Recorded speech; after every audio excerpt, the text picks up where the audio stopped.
স্বামী দিনমজুর, 3 বেলা ভাত খাওয়াটাও প্রতিদিনের সংগ্রাম। তার মধ্যে এক সন্তান প্রতিবন্ধী। অভাবের মধ্যেও সিলেটের বালাগঞ্জের জামালপুর গ্রামের রুবিলা বেগমের ইচ্ছে হয় কোরবানি দিতে। গ্রামের গরিব অসহায়দের মধ্যে সেই কোরবানির গোশত বিলিয়ে দিতে।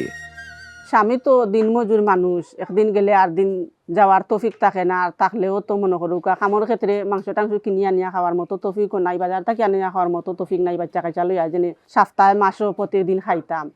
দিনমজুর মানুষ, এরপরেও বাচ্চা একটা প্রতিবন্ধী। এরার দিক দিয়ে চাইয়া মনে মাঝে আনন্দ থাকে, খুশি থাকে যে আমারও যদি সেইভাবে তৌফিক থাকতো, একটা কুরবানি দিতাম, উঠানো সবাই মিলিয়া খাইতাম। বেশিরভাগ নিজের বাচ্চা কাচ্চা আত্মীয় স্বজন লইয়াও খাইতাম। তাহলে ইচ্ছাটা তো আর পূরণর না। কিতা করমু, অন্য একজনে সাহায্য করিয়া যদি নিজের উঠানো একটা কুরবানি দেয়, সবে মিলিয়া খাইমু, তার কতও মনে করমু যে কুরবানি সামনে বছরে বছরে ওইব, খাইতাম আশা করি।